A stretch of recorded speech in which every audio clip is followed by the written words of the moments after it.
제69편 다윗의 시. 인도자를 따라 소사님에 맞춘 노래.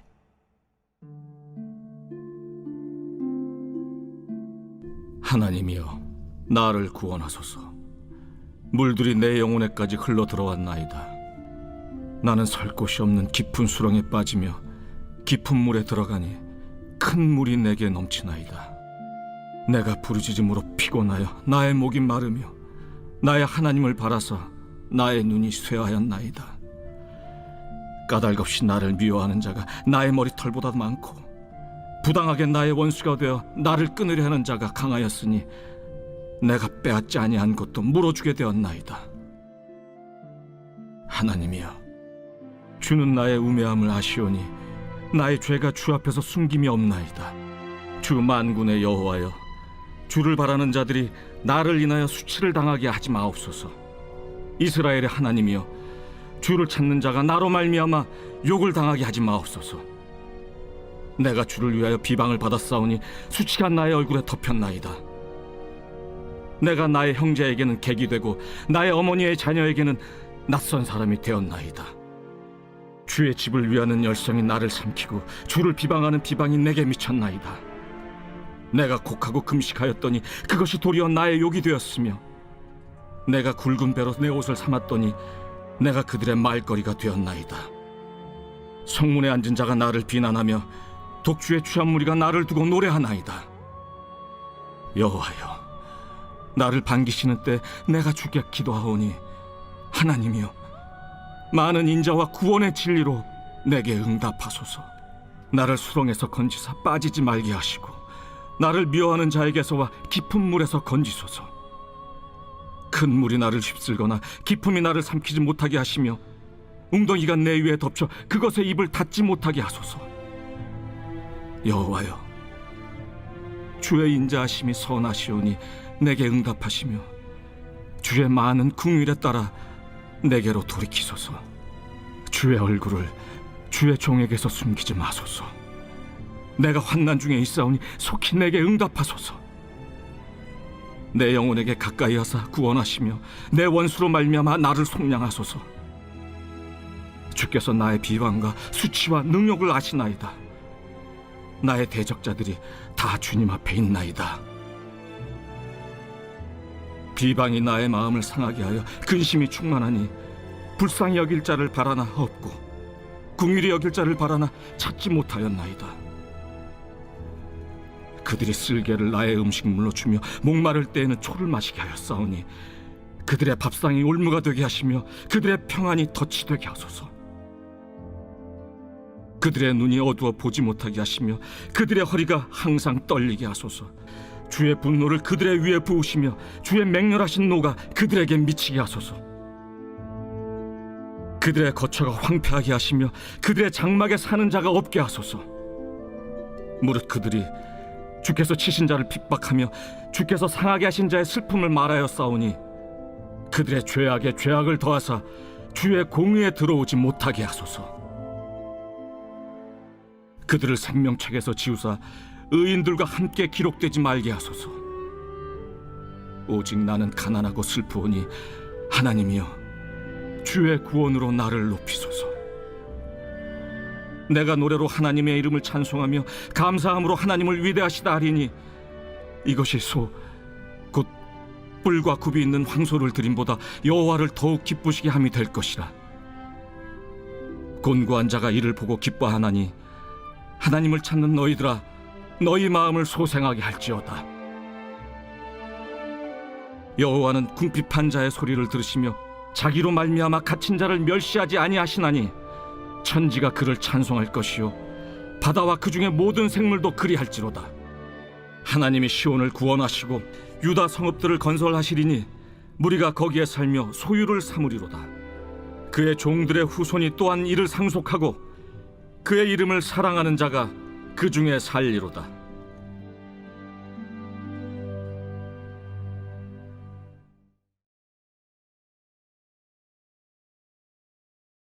할렐루야. 오늘 우리에게 주신 하나님의 말씀은 시편 69편 1절부터 36절까지 말씀입니다. 오늘 말씀의 제목은 솔직 담백한 고백입니다. 제가 초등학생 때 일인데요. 어느 날 우리 가족은 자동차를 타고 시장길을 지나게 됐습니다. 그 시장길은요, 재래시장으로 이어져 있었는데요. 지금은 포장이 잘 된 길이 되었고, 주변 노점상과 같았던 재래시장은 완전히 새롭게 탈바꿈이 됐지만, 그 당시에는요, 비포장이 된 도로인데, 자동차와 사람이 어울러져 함께 다녔던 정말 복잡한 길이었습니다. 제 아버님께서는요, 연신 클락션을 울리면서 조심스레 운전을 했어요. 근데 한 여학생 무리가 자신들 이야기에 바빠서 그랬는지 아버님이 울리는 클락션을 못 들은 모양입니다. 정말 소리가 컸거든요. 근데 비키지 않았어요. 저는 조수석에 그 당시 앉아 있어서 이 상황을 환하게 볼 수 있었는데 아버님은 당연히 클락션을 울렸으니까 비켰겠거니 하는 생각에 그냥 지나가신 거예요. 그리고 제가 하는 순간에 그 여학생 무리 중 한 명의 팔 부분을 우리 차 백미러가 살짝 쳤습니다. 근데 그 누나는요, 아픔보다 놀람이 컸던 것 같아요. 아! 하고 소리를 지르더니 고개를 획 돌려서 제 아버님을 째려봤습니다. 아버님은 난감한 표정으로 일단은 목 인사를 하셨죠. 그 당시에는요, 이런 경미한 상황에서는 그냥 넘어가는 게 미덕이었어요. 그런데 그냥 넘어가기에 그 누나는 억울했는지 갑자기 사람들이 다 듣도록 소리를 질렀습니다. 이런 차 가다가 빵꾸나 나버려라! 그런 거죠. 타이어가 터지라고 저주를 한 거예요. 당연히 큰 소리로 외쳤으니 저희 아버님도 그 소리를 들었죠. 근데 아버님은요, 그 여학생의 마음을 이해한다는 듯이 그냥 껄껄 웃으면서요, 창을 내리고 미안해요라고 얘기하고 그 자리를 피했습니다. 사실 저는 그 누나 반응이 너무 재밌었거든요. 그리고 얼마나 억울했으면은 또 민망했으면 저렇게 악담을 퍼부을까, 저주했을까 그런 생각이 들었습니다. 어쨌든 아버님이 실수하신 거니까요. 오늘 본문인 시편 69편은 다윗의 시인데요. 다소 억울한 상황에 놓인 다윗이 하나님께 그 억울함을 토로하는 것이 이 시의 주된 내용입니다. 이 시는 개인 탄원시로 분류가 되는데요. 중간에 나오는 저주 구간으로 인해서 저주시로 분류되기도 합니다. 시편에는요, 늘 아름다운 그런 시만 있는 건 아니에요.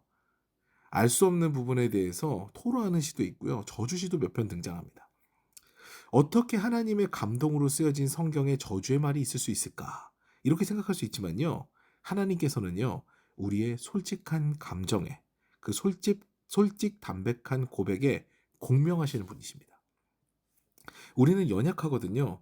그래서 그 연약함에 따른 언어가 우리 안에서 생각되어지고 표현될 수가 있어요. 그런데 그 마음도 아시는 분이 바로 우리 하나님이시라는 거예요. 그러므로 우리는요, 늘 하나님 앞에 정직하고 솔직한 마음으로 나아가 나의 심령을 주님 앞에 꺼내 놓아야 합니다. 먼저 오늘 4절 말씀 보면은요, 시인의 억울한 상황이 등장합니다.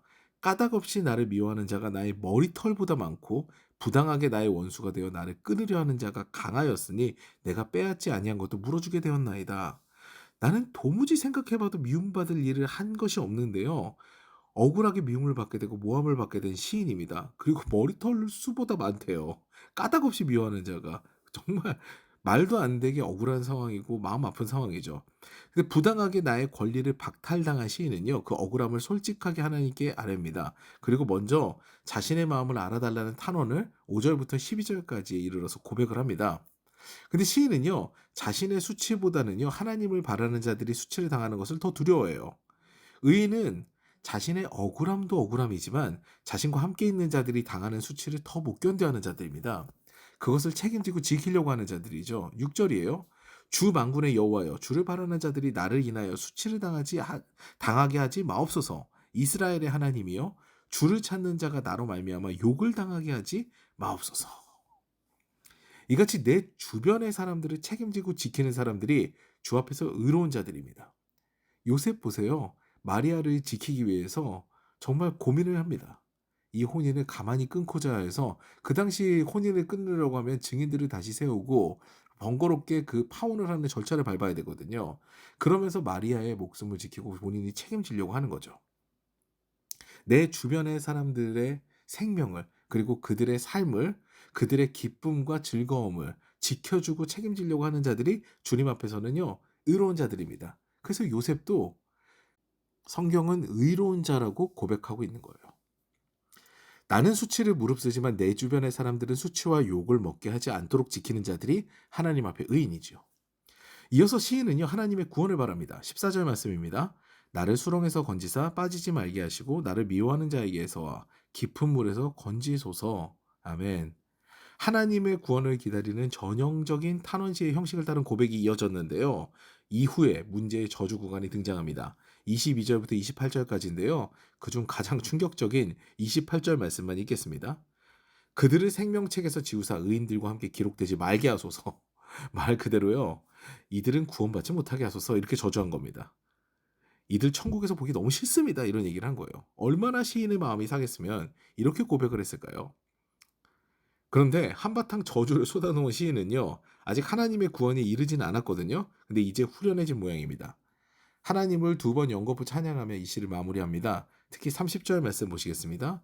내가 노래로 하나님의 이름을 찬송하며 감사함으로 하나님을 위대하시다 하리니 이것이 소 곧 뿔과 굽이 있는 황소를 드림보다 여호와를 더욱 기쁘시게 함이 될 것이라. 아멘. 좋은 재물보다 내가 하나님을 찬송하고 감사함으로 하나님을 높이는 것을 하나님께서는 기뻐하시니 나는 약자인 나를 도우시는 하나님을 늘 찬송하겠습니다. 라는 고백을 드린 거죠. 사랑하는 여러분, 하나님께서는요, 우리의 억울함에도 공감하시는 분이십니다. 그래서 우리가 연약하여 분을 내고 화를 사귀지 못해도요, 하나님께서는요, 그 마음을 어루만져 주세요. 그렇게 어루만져진 마음은요, 하나님을 향해 눈을 들게 하고 찬양하게 하며 감사함으로 귀결되게 하죠. 결국 하나님을 믿고 하나님께서 응답을 주시는 것은요, 하나님께서 주시는 위로 가운데 깊은 신뢰의 단계로, 하나님과의 깊은 신뢰의 단계로 나아가는 것입니다. 마치 부모님께서 야, 오죽하면 네가 욕을 하고 힘들어하겠니 하면서 나를 믿어주시는 것과 같은 관계가 형성되는 겁니다. 오늘도 우리가 억울함을 만날 때 그 마음을 아시고 등을 탁탁탁 토닥여주시는 주님의 은혜와 사랑을 경험하며 또다시 새 힘을 얻어 힘차게 하루를 살아가시는 저 여러분 되시기를 주님 이름으로 축원합니다.